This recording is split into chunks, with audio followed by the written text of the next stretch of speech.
Estamos filmando a casa da vovó Albina na Rua do Castelo, número 6.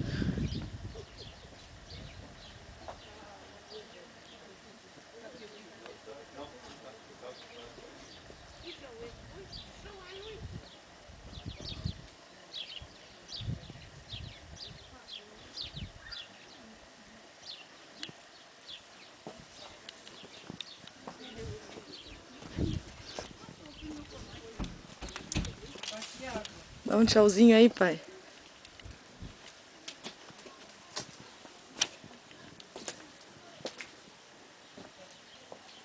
Você está filmando agora.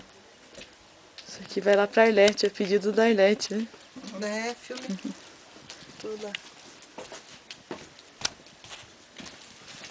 O quartinho onde eu vou dormir. É o quartinho onde a avó dormiu também aqui, né? A tia Lucinda dormiu.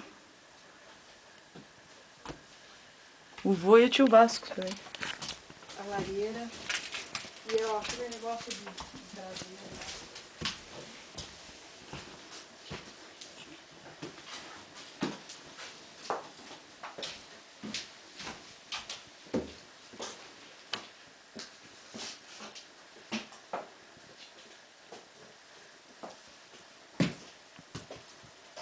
Aqui, ó. Aqui era. Aqui é um lugar de casacos, de flores. Que quando a gente vem no verão e precisa de um casaco, nós vimos com casacos no verão. Então é aqui que temos os casacos.